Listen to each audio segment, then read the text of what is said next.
Jake Morrison stood on the bridge of his ship and looked out at the stars. His hands were sweaty. He had never felt this nervous before. Not even during the war with the colonies on Mars. Today was different. Today, humanity would meet an alien species for the first time. The ship was called the Horizon. It was not the biggest ship Earth had ever built, but it was the fastest. Jake had been captain for 3 years now. He knew every inch of the vessel, every sound it made, every person in his crew, but nothing had prepared him for this moment. His second in command, Ryan Blake, stood next to him. Ryan was tall and calm, always ready with a joke to ease the tension. But today, even Ryan was quiet. On Jake's other side was Lisa Chen, the chief engineer. She had built half the systems on this ship with her own hands. Her dark eyes were fixed on the view screen, watching the alien vessel approach. It had taken 3 months to arrange this meeting. 3 months of careful messages sent across space. The aliens called themselves the Velkari. They had an empire that stretched across 12 star systems. They had been traveling between stars for over 10,000 years. Compared to them, humanity was like a baby taking its first steps. Amy Parker, the language expert, had spent weeks teaching the crew about Velkari customs. She had shown them videos of how to greet them, how to stand, how to speak. The Velkari were proud and ancient. One wrong move could end this meeting before it started. The alien ship came closer. It was beautiful in a way that made Jake's chest tighten. The hull was smooth and white, shaped like a teardrop. Lights moved across its surface in patterns that seemed to pulse with life. Next to it, the horizon looked like a tin can. "They're requesting permission to dock," said the communications officer, a young woman named Kate Davis. Jake took a deep breath. "Grant it." The next few minutes passed in tense silence. The crew moved through their tasks with practiced efficiency. The docking clamps engaged with a soft thud that Jake felt through the deck plates. Green lights appeared on the control panel. "Airlock sealed and pressurized," Lisa reported. "Atmosphere is compatible." Jake straightened his uniform one last time. It was a simple blue suit, with Earth's flag on the shoulder. Nothing fancy. Nothing to make them look like they were trying too hard. He had argued with the politicians about that for hours. "Ready?" Ryan asked quietly. "No," Jake admitted. "But let's do this anyway." They walked to the airlock together. Jake, Ryan, and Lisa. Amy came too, carrying her translation device. Though the Velkari had said they would bring their own translators, the corridor seemed longer than usual. Jake's heart was pounding so hard, he wondered if the others could hear it. The airlock door opened. The Velkari were taller than humans. They moved with a grace that reminded Jake of dancers. Their skin was smooth and seemed to shimmer, changing colors from blue to violet as they walked. They wore robes that flowed like water. Everything about them screamed ancient civilization, thousands of years of culture and refinement. There were 5 of them. 4 seemed to be guards or assistants. But the one in front was clearly the leader. She wore more ornate robes, and the others followed half a step behind her. According to the briefings, this was Princess Kira Eth, third in line to rule the Velkari Empire. Jake stepped forward. He placed his hand over his heart, the traditional Velkari greeting. He had practiced this movement 100 times, but he never got to complete it. The princess stopped walking. Just stopped, right there in the middle of the corridor. Her eyes locked onto Jake's face. Her skin, which had been a calm blue, suddenly flickered through a dozen colors Jake had never seen in any of the training materials. Purple, green, orange, red, back to purple. Fast, like lightning. The 4 Velkari behind her froze. They looked at their princess, then at Jake, then back at their princess. Their own skin began to change colors too, but more slowly. They seemed confused, even alarmed. Jake didn't know what to do. Had he already made a mistake? Had he insulted them somehow? He looked at Amy, but she looked just as confused as he felt. The silence stretched out. It felt like hours, though it was probably only seconds. The princess just stared at him. Her large eyes, which were a deep purple color, seemed to be searching his face for something. Her mouth was slightly open, as if she had started to speak and forgotten how. Finally, she seemed to remember where she was. She blinked, and some of the tension left her body. But her skin was still flickering with colors, still showing that something was very wrong. "Captain Morrison," she said. Her voice came through the translator device as smooth and musical, but Jake could hear something else underneath it. Shock, maybe, or fear. "It is unexpected to meet you," Jake finished his greeting, lowering his hand. "The honor is ours, Your Highness. On behalf of Earth and all humanity, we welcome you." The words sounded hollow even to his own ears. Something had just happened, something important, but he had no idea what it was. The princess nodded slowly. She was still staring at him in that strange way. "Yes, of course. Thank you, Captain." She looked like she wanted to say more. Her mouth opened, then closed. One of her attendants stepped forward and whispered something in the Velkari language. Too fast for the translator to catch. The princess shook her head slightly. "Perhaps we should proceed to the meeting room," Jake suggested, trying to sound normal. "We have refreshments prepared, if you would like." "Yes," the princess said. "That would be acceptable." But as they walked through the ship's corridors, Jake could feel her eyes on him. Every time he glanced back, she was watching him with that same intense, searching look. The other Velkari were whispering among themselves, their skin colors shifting in patterns that Amy said indicated confusion or concern. The meeting itself was strange. They sat in the conference room, a space Jake had personally cleaned that morning. The Velkari sat on one side of the table, humans on the other. Jake began to present Earth's proposal for trade and cultural exchange. It was a speech he had practiced for weeks, but the princess barely seemed to hear him. She agreed to everything he said without discussion, without negotiation.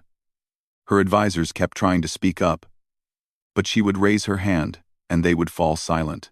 The whole time, she never stopped looking at Jake's face. When the meeting ended after only an hour, much shorter than planned, the princess stood. "Captain Morrison," she said formally, "I request a private audience with you. Just the two of us." Her advisor's skin colors went wild at that. One of them started to protest, but the princess silenced him with a look. Jake glanced at Ryan, who shrugged slightly. What could he say? "You didn't refuse a request from an alien princess." "Of course, Your Highness," Jake said. "Whenever you wish." "Now," she said, "if possible." And that was how Jake found himself walking alone with an alien princess toward the observation lounge, wondering what he had done to make her react like that, and wondering if humanity's first contact was about to turn into a disaster. The observation lounge was Jake's favorite place on the ship. It had a large window that looked out into space. He often came here when he needed to think. Now he stood here with an alien princess who had reacted to seeing him like he was a ghost. Princess Kira Eth stood at the window. Her back was to him. Her skin had finally settled on a single color, a deep purple that Amy had said meant distress or worry. Jake waited. He didn't know what else to do. Finally, she turned to face him. Her expression was hard to read. Velkari faces were similar to human faces in some ways, but different in others. But he thought she looked troubled. "Do you know why I reacted as I did, Captain Morrison?" she asked. "No, Your Highness," Jake said honestly. "I was hoping you could tell me." She was quiet for a moment. Then she walked closer to him. "You could not know. How could you? Your people have only been traveling in space for such a short time, but I must tell you something about humanity that your species has not yet discovered." Jake felt a chill run down his spine. "What do you mean?" Kira Eighth gestured toward the window and the stars beyond. "The Velkari have existed for 10,000 years. In that time, we have found 147 different intelligent species in the galaxy. We have studied them all. We have learned their ways, their cultures, their histories." She paused. "Until today, we had never met a species that we feared." "Feared?" Jake repeated. The word didn't make sense. "Your empire has ships that could destroy our entire fleet. Your technology is hundreds of years ahead of ours. What could you possibly fear from us? Technology is not the only form of power, Captain, Kira Eth said softly. She moved to a chair and sat down. After a moment, Jake sat down too. 3,000 years ago, my people discovered something. On a dead world at the edge of our territory, we found ruins. Very ancient ruins. Who built them? Jake asked. We call them the Forerunners, Kira Eth said. They are the oldest civilization we know of. They built things that even we cannot fully understand. They traveled across the entire galaxy. They had power beyond anything we can imagine. And then, about 50,000 years ago, they vanished. No one knows why. Jake had heard of the Forerunners. Every species in the galaxy had legends about them. But he didn't understand what this had to do with him. On that dead world, Kira Eth continued, we found a repository. A library, you might call it. The Forerunners had left behind information, stored in crystals that could last forever. My people spent centuries learning to read it. She pulled out a small device from her robes. It projected a hologram into the air between them. Jake saw text he couldn't read, and images that looked like very old drawings. Most of the information was about science and history, Kira Eth said. But some of it was warnings. Warnings about a species that the Forerunners encountered near the end of their civilization. The hologram changed. Now it showed a crude drawing of what looked like a person. A human person. Jake's mouth went dry. The Forerunners called them the Unbroken Ones, Kira Eth said. According to the records, this species came from a small blue planet in a remote part of the galaxy. The Forerunners, in their wisdom or their arrogance, took some of them to study. They wanted to elevate them, to make them better. She looked at Jake with those deep purple eyes. But the Unbroken Ones refused to be changed. They refused to accept their place. They organized. They rebelled. They fought with anything they could find. And according to the Forerunner records, they could not be broken. No matter what was done to them, they would not surrender. You're talking about humans, Jake said. His voice sounded strange to his own ears. Yes, Kira Eth said simply. The Forerunners described the Unbroken Ones in detail. Their appearance, their behavior, their psychology. Everything matches your species exactly. Jake stood up and walked to the window. He needed to move, needed to think. But that's impossible. Humans evolved on Earth. We have fossil records going back millions of years.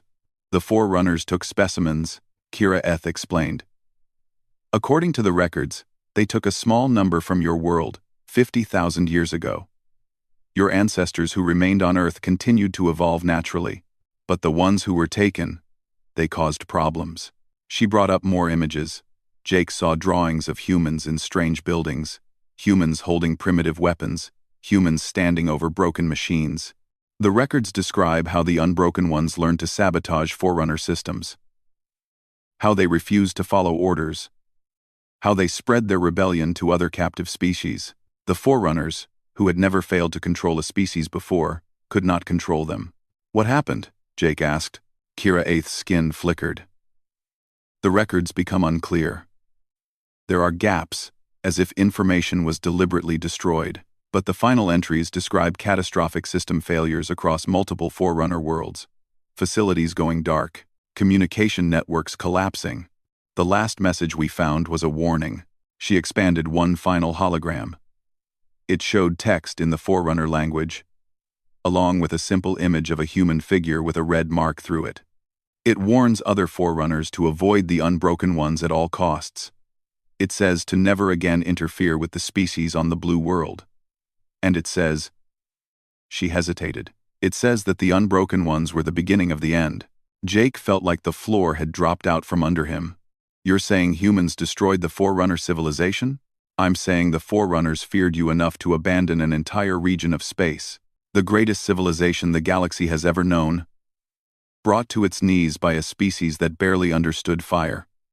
Kira Eth stood and walked to stand beside him at the window. When I saw your face, Captain Morrison, I recognized you. I have studied those records my entire life. Every noble in the Velkari Empire has. We were taught to watch for signs that the Unbroken Ones might return to the stars. Jake looked at her. Is that why you agreed to meet with us? To see if we were the same species from the records? Yes, she admitted. The council debated for months.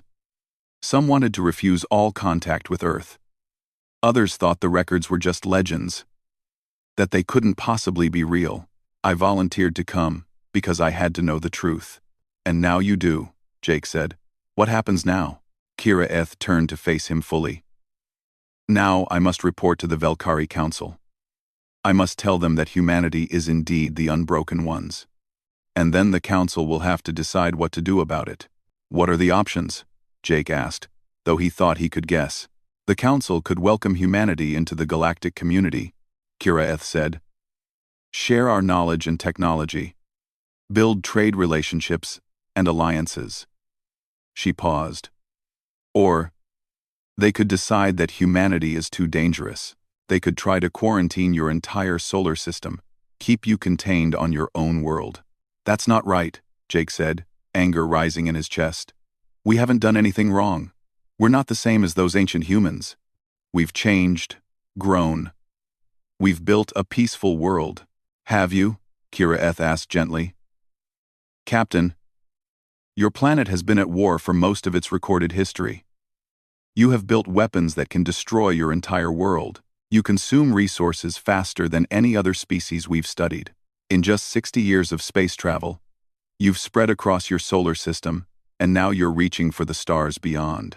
That's not fair, Jake protested. Every species has a violent past. The records Amy showed me, said the Velkari, almost destroyed themselves once too. Yes, Kira Eth agreed.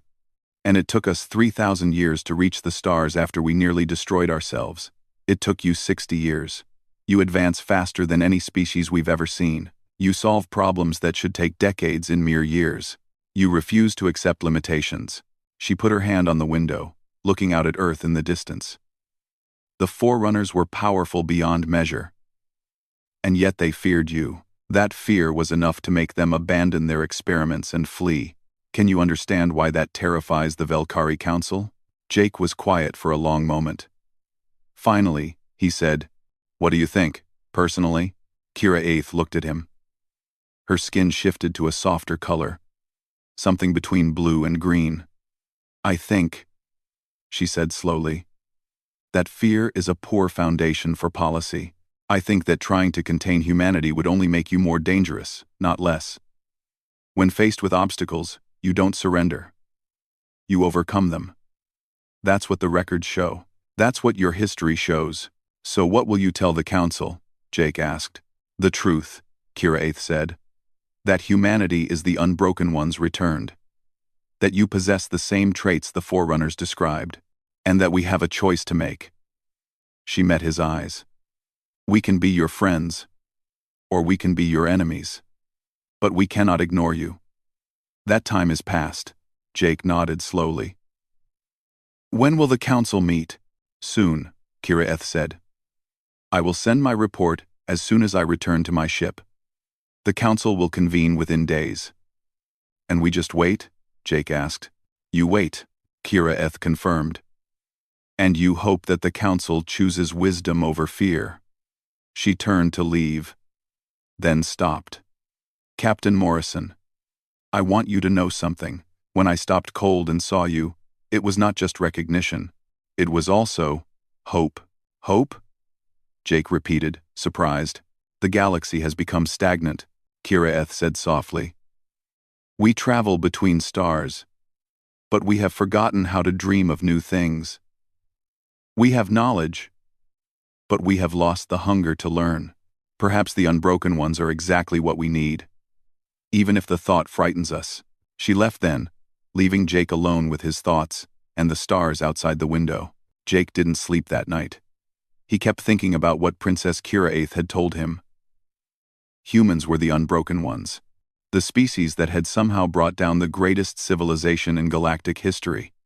It seemed impossible, but the evidence was right there in those ancient records. In the morning, he called a meeting with his senior crew. Ryan, Lisa, Amy, and the rest of the command team gathered in the conference room. They all looked tired, Word had spread through the ship about the strange meeting. Everyone was nervous. "I'm going to tell you something that sounds crazy," Jake began. He proceeded to explain everything the princess had revealed. The Forerunners. The Repository. The Unbroken Ones.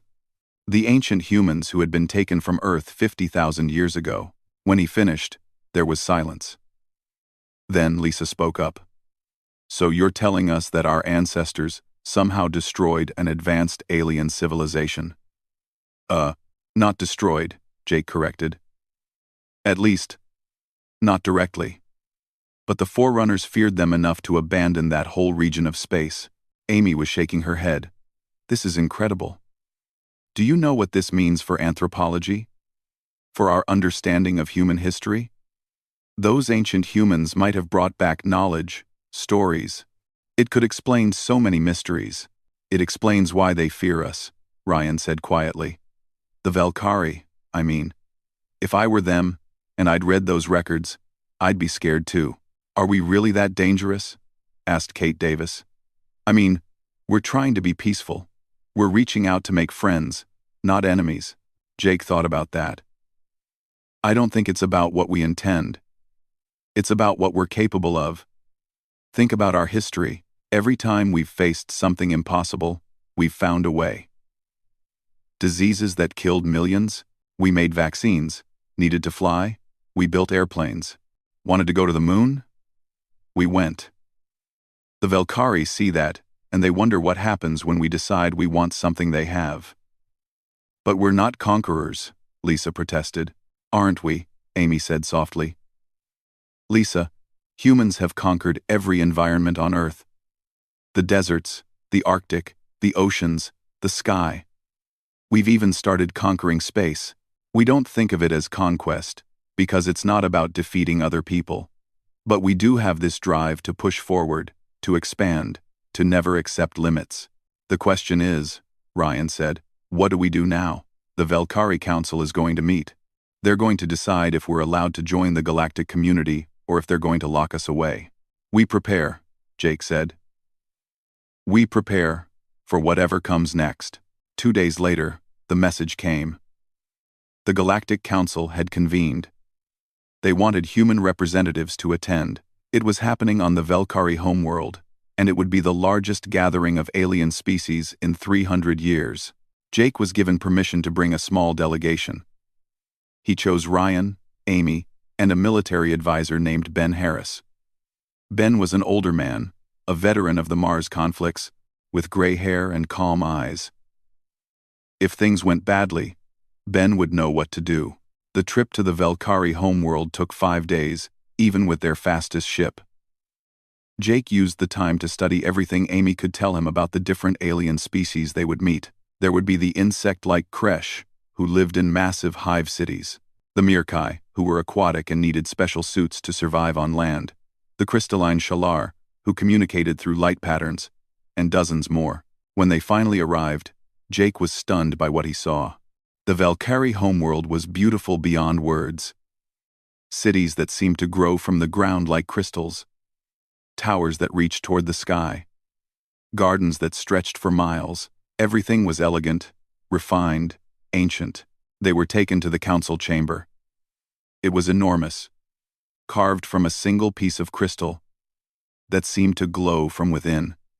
Seats ringed the chamber in rising tiers. As Jake and his team entered, he saw aliens of every type imaginable. Some looked almost human. Others were so strange he couldn't even figure out how they moved. All of them were staring at the human delegation. Jake, Ryan, Amy, and Ben were given seats in a special section. They weren't allowed to speak unless directly asked a question. That had been made very clear. This was a council meeting. Humans were here to be discussed, not to participate. An elderly Valkyrie stood at the center of the chamber. His skin was pale and covered in intricate patterns that Amy whispered indicated great age and wisdom. This was Grand Counselor Velshan, the oldest living member of the Valkyrie nobility. "We gather today to address a matter of great importance," Velshan began. His voice was strong despite his apparent age. "The species known as humanity has achieved space travel. Princess Kira has presented evidence that this species is descended from the unbroken ones, spoken of in the Forerunner records. A wave of murmuring spread through the chamber. Some aliens looked afraid, others looked curious. A few looked angry. A Kresh delegate rose from its seat. It was tall and thin, with multiple arms and a face that was mostly mandibles. When it spoke, its voice clicked and buzzed, translated by a device. The Forerunner records are 50,000 years old. We cannot base current policy on ancient legends. Legends, supported by evidence, a Velkari scholar responded. We have analyzed human genetic material. The markers match the descriptions in the Forerunner records. The behavioral patterns align perfectly. A crystalline being, one of the Shalar, flashed with angry red light. Through its translator, its voice was sharp. Then they are a threat. We should contain them now, before they grow stronger. Quarantine their entire solar system. Ben Harris stiffened next to Jake, but Jake put a warning hand on his arm. They had to stay quiet. Getting angry would only prove the aliens' fears right. Princess Kira stood. Jake hadn't noticed her in the crowd before. Containment would be the worst possible approach. The unbroken ones thrive when challenged. The more we try to restrict them, the harder they will push back. It is their nature. Then what do you suggest? Velshan asked. Cooperation, Kira said firmly. Bring them into our community as equals. Share knowledge and technology. Give them reasons to work with us, not against us. A Mirkai delegate, speaking through a water-filled sphere, made a bubbling sound that the translator rendered as skepticism. And if they betray us? If their nature makes them inevitable conquerors? All species have the capacity for violence, Kira argued. The Kresh fought the Hive Wars. The Velkari nearly destroyed themselves in the Age of Fragmentation. We all have dark histories. Why assume humanity cannot learn and grow as we did? Because the Forerunners couldn't control them, the Shalar delegate flashed. The most powerful civilization ever known, and they failed. What makes you think we would succeed where they failed? Jake couldn't stay silent anymore. He knew he might be breaking protocol, but he had to speak.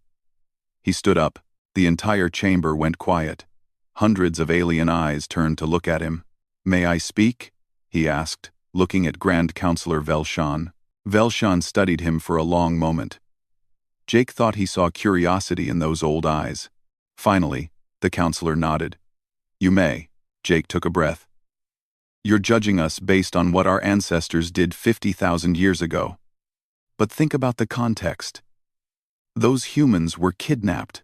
They were taken from their homes and experimented on. Of course they fought back. Any species would fight if they were treated that way. He looked around the chamber, meeting as many eyes as he could. Yes, humanity has a history of violence. We've fought wars. We've made terrible mistakes, but we've also learned from them. We've built a world where all nations work together, where we solve problems through cooperation instead of conflict. Your planet still has weapons capable of destroying all life, the Shalar delegate pointed out coldly. Yes, Jake admitted. We do. But we haven't used them. We've chosen to keep them locked away.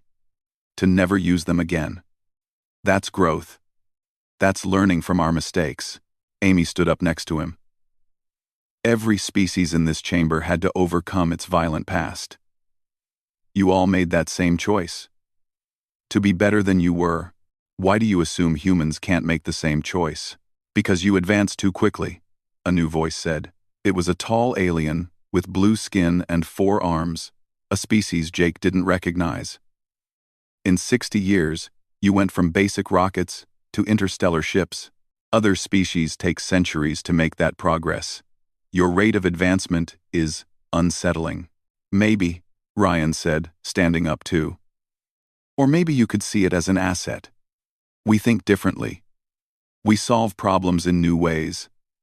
Isn't that valuable? Don't you want fresh perspectives? The chamber erupted in argument.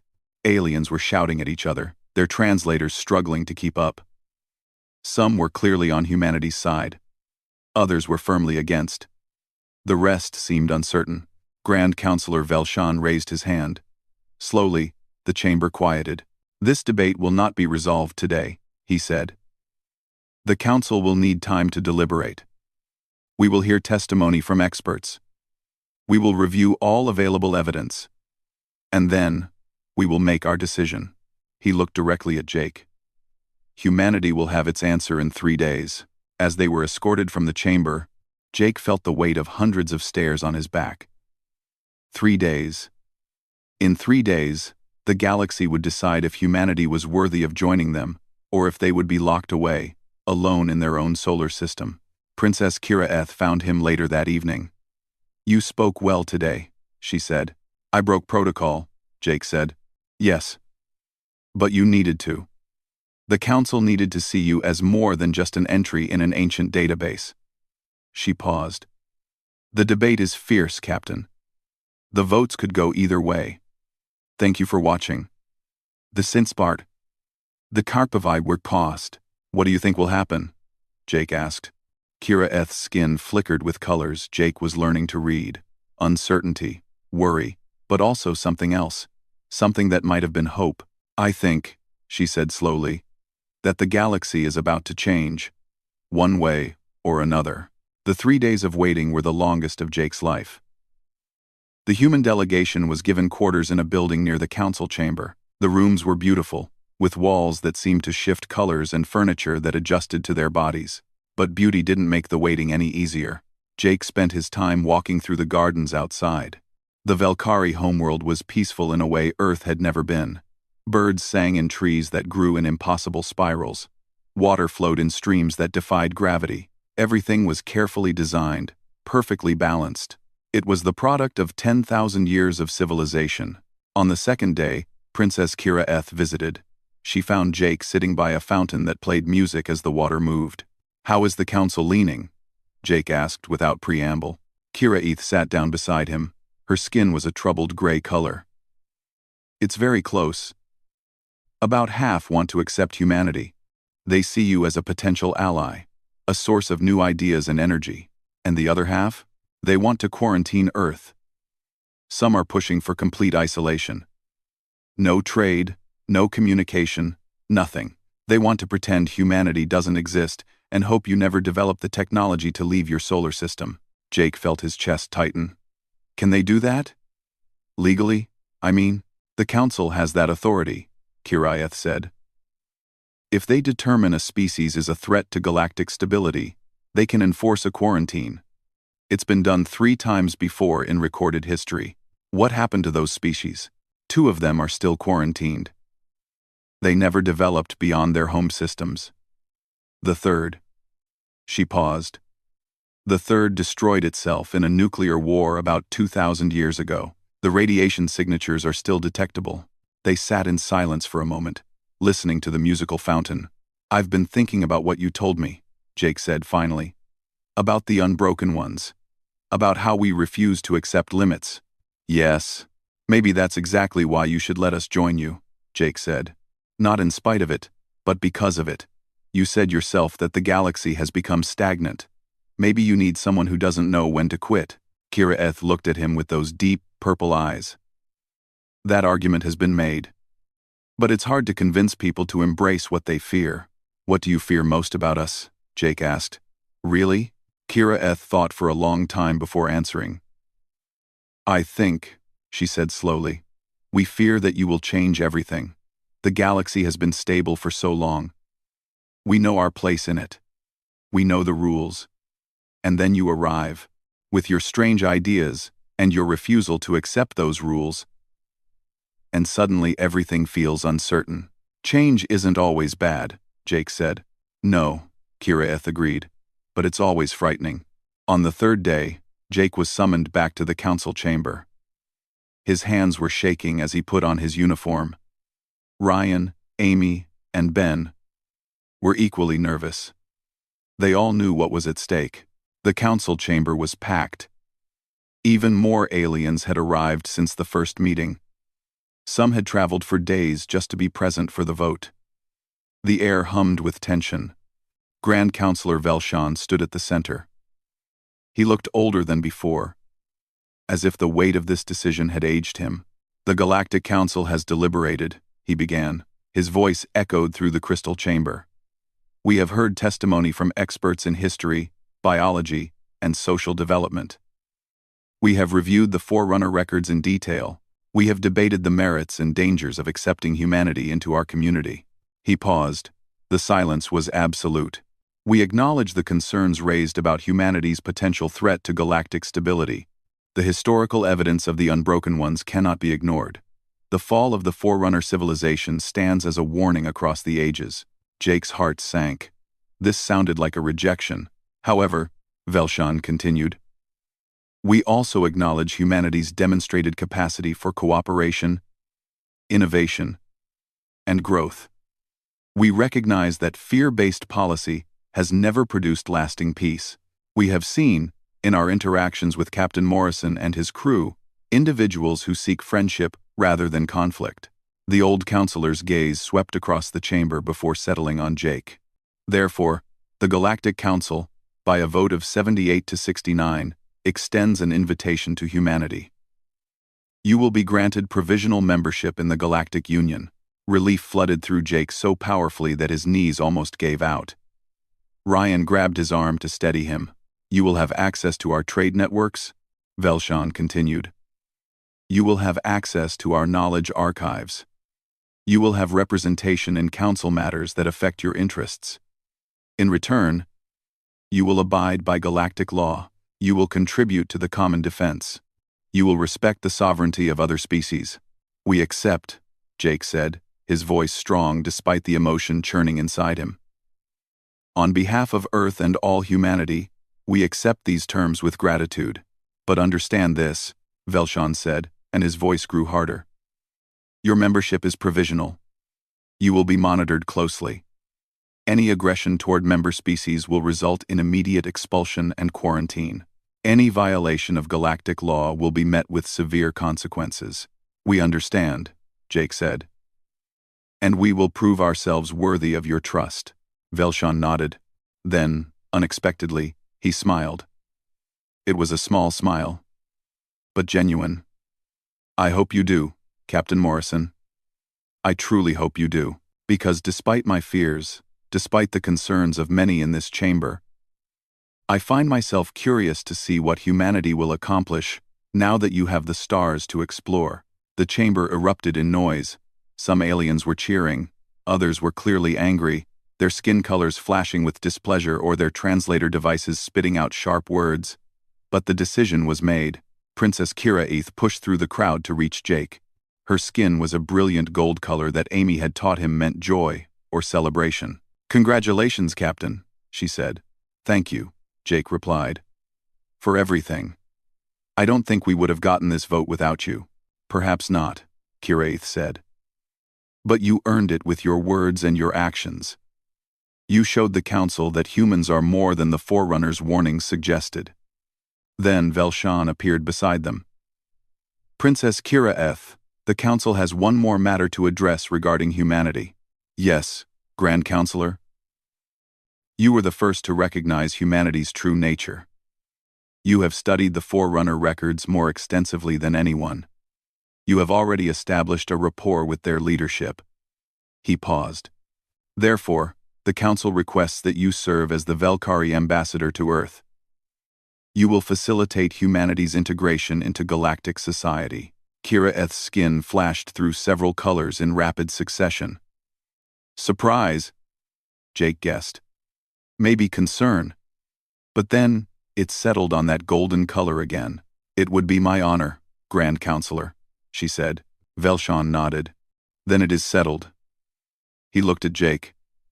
"Captain Morrison, I suggest you prepare your people. The galaxy is about to become much larger for humanity." As they left the council chamber, Jake felt like he was walking on air. They had done it. Against all odds, they had convinced the galaxy to give humanity a chance. "So you're coming to Earth?" he asked Kiraeth as they walked. "It seems I am," she said. "I suppose it's fitting. I stopped cold when I first saw you, recognizing what you represented. Now, I will be the one to help bridge our worlds." "Any regrets?" Jake asked. Kiraeth looked up at the alien sky. where 3 moons hung in different phases. "Do you want to know what I've learned these past few days, Captain?" "What's that?" The Forerunners feared the Unbroken Ones because they couldn't control them. They saw humanity's refusal to surrender as a threat. She looked at him. But maybe it was never about control. Maybe the Forerunners fell because they forgot how to adapt, how to change, how to face challenges they couldn't simply overcome with superior technology. "And you think humans can help with that?" Jake asked. "I think," Kira Eth said carefully, "that the galaxy has been following the same patterns for thousands of years. We've become very good at maintaining stability, but we've forgotten how to dream of something better." "You don't have that problem." "We're good at dreaming," Jake admitted. "Sometimes too good. We dream of things we have no business trying to achieve, and then we try to achieve them anyway." "Exactly," Kira Eth said, and her skin flashed gold again. "The galaxy needs more of that. More impossible dreams. More refusal to accept limits, even if it scares us." They reached the transport that would take the human delegation back to their ship. Ben and Amy were already aboard. Ryan was waiting by the door. "Ready to go home?" Ryan asked. Jake looked back at the council chamber, then at Princess Kira Eth, then up at the alien sky. "Yeah," he said. "Let's go tell Earth that we're not alone anymore. That we've been invited to join something bigger than ourselves. And that we have a lot of work to do to prove we deserve it." As the transport lifted off, carrying them back toward their ship and eventually toward Earth, Jake thought about the Unbroken Ones. About ancient humans who had refused to surrender even when faced with the most powerful civilization in galactic history. He hoped their descendants could live up to that legacy. Not by conquering or destroying, but by showing the galaxy that refusing to break didn't mean breaking others. It meant being strong enough to lift everyone up together. The stars waited. And for the first time in 50,000 years, humanity would walk among them, not as prisoners or experiments, but as equals. 6 months had passed since the Galactic Council's vote. Jake stood in New York City, watching as the final pieces of the Velkari embassy were put into place. The building was a strange mix of human and alien architecture, glass and steel from Earth, combined with the flowing, organic shapes that the Velkari preferred. It looked like nothing else on the planet. Around him, the city buzzed with activity. News crews from every nation were present. People lined the streets, hoping to catch a glimpse of the alien ambassadors who would soon arrive. Children held signs welcoming the visitors. It was a carnival atmosphere, full of excitement and hope. The past 6 months had been busy beyond belief.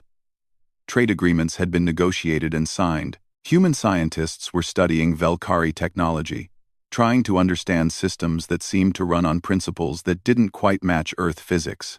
Human artists were creating works inspired by alien cultures.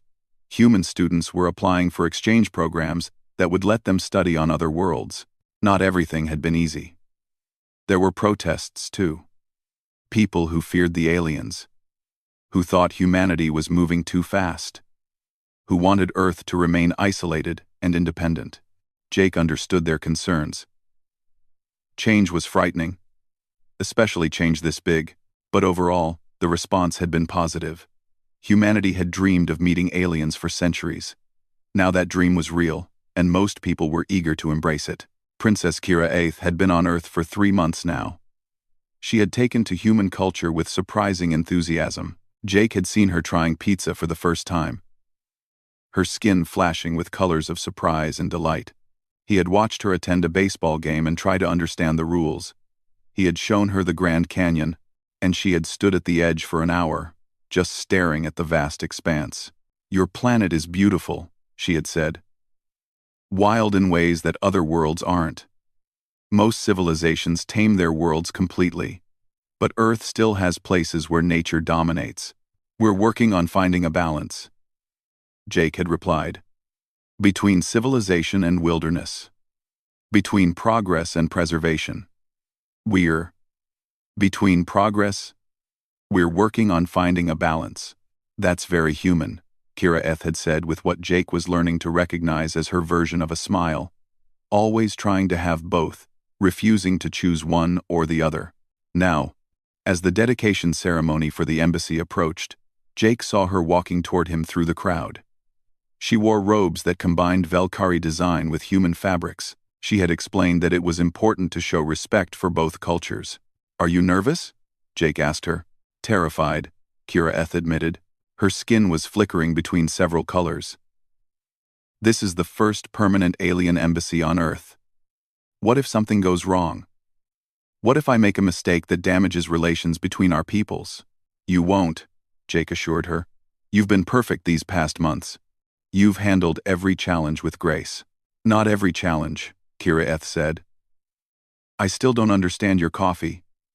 It's bitter and makes my skin turn strange colors, but everyone drinks it constantly." Jake laughed. "That's one mystery even humans don't fully understand." The ceremony began. Politicians gave speeches about friendship and cooperation. The mayor presented Princess Kira Eth with a key to the city. A purely symbolic gesture that she accepted with appropriate solemnity. Representatives from other alien species were present too. The insectoid Kresh ambassador, the aquatic Mirkai delegate in her water suit. Even a Shalar observer, its crystalline form refracting the sunlight into rainbows. When it was Jake's turn to speak, he kept it simple. 6 months ago, we didn't know if the galaxy would accept us. We didn't know if we would be seen as partners or as threats. Today, we have our answer. We are part of something larger than ourselves. We are members of a galactic community that has existed for thousands of years. He paused, looking out at the crowd. Humans and aliens mixed together, listening to his words. But membership is just the beginning. Now we have to prove that we deserve it. We have to show that humanity can contribute something valuable to the galaxy. We have to demonstrate that the Unbroken Ones aren't something to fear, but something to celebrate.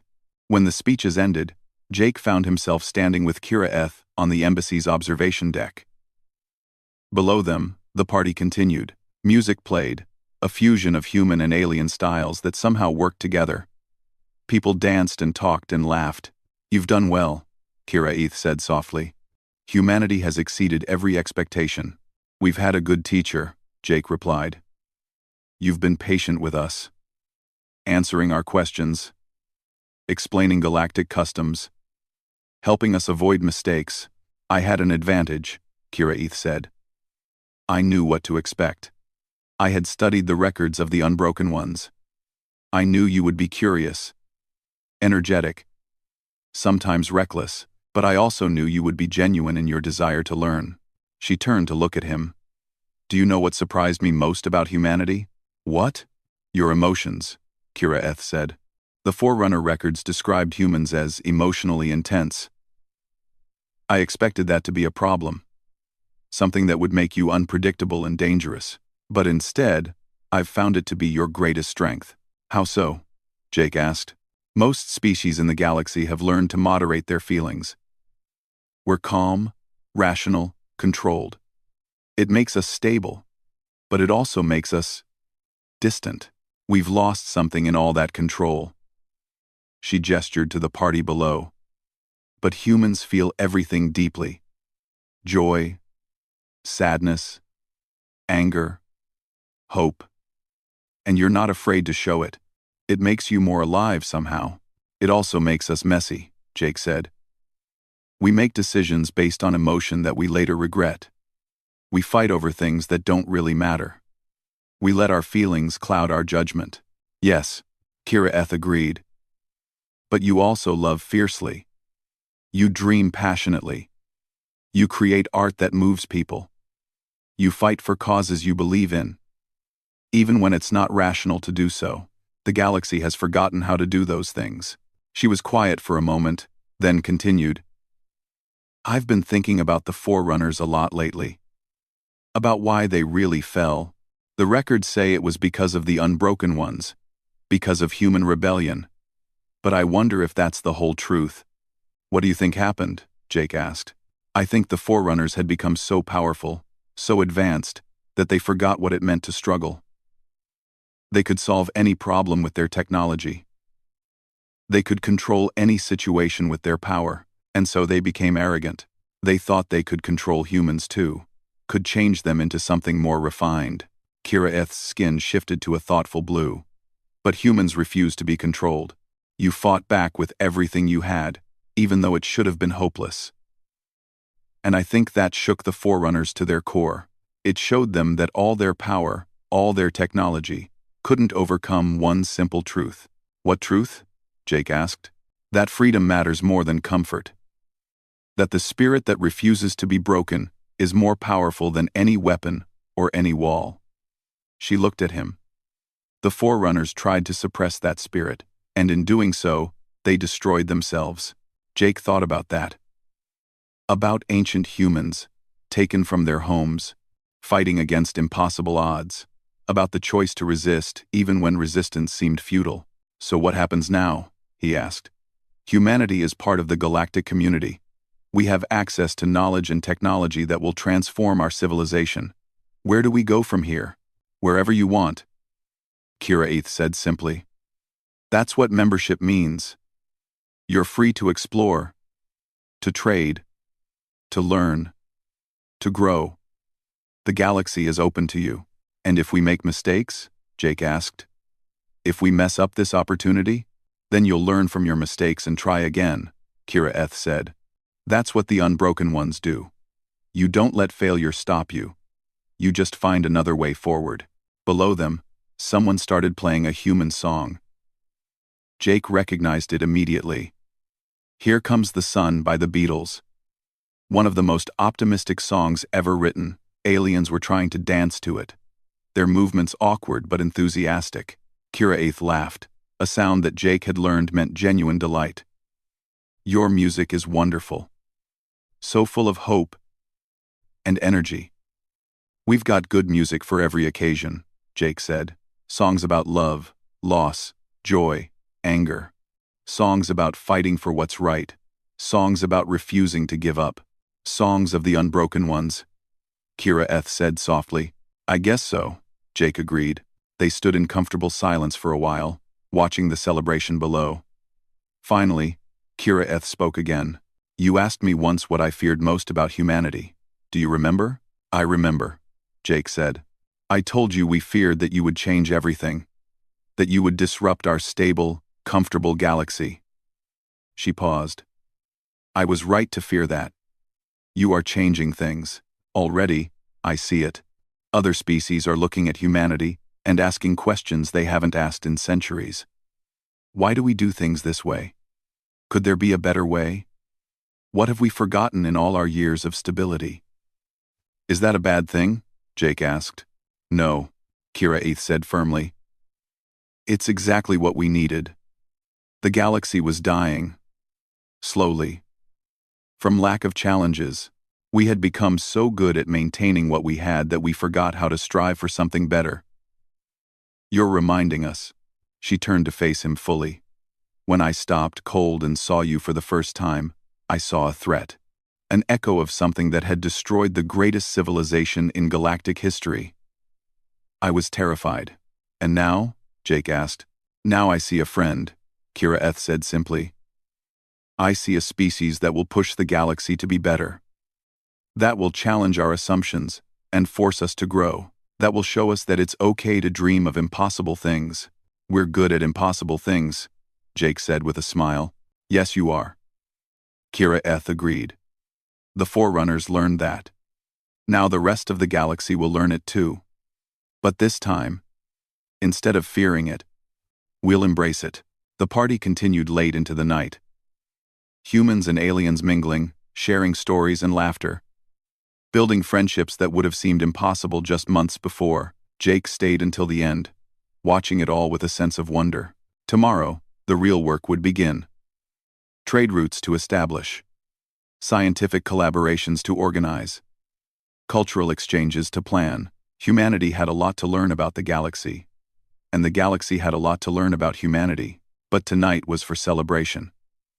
For marking the moment when Earth truly joined the galactic community. When the unbroken ones returned to the stars, not as conquerors or prisoners, but as partners and friends. As Jake finally headed home in the early morning hours, he thought about everything that had happened. The princess who had stopped cold when she saw him. The revelation about humanity's ancient past. The vote that had decided Earth's fate. The 6 months of hard work and hope. He thought about the Forerunners, who had feared what they couldn't control and had paid the price for that fear. And he thought about the choice the Galactic Council had made, to embrace humanity despite their fears, to give them a chance to prove themselves. It was a choice that would change the galaxy. Jake was sure of that. Humanity would make mistakes along the way. They would stumble and fall and have to get back up, but they would keep moving forward, because that's what the Unbroken Ones did. They refused to stay down. They refused to accept limits. They refused to stop dreaming of better things, and now, with the stars spread before them and friends at their side, there was no telling what they might accomplish. The sun was rising over New York City, painting the sky in shades of pink and gold. Jake looked up at the fading stars and smiled. They were still there, waiting. And humanity was finally ready to meet them, not as conquerors, not as victims, but as partners in the greatest adventure the galaxy had ever seen.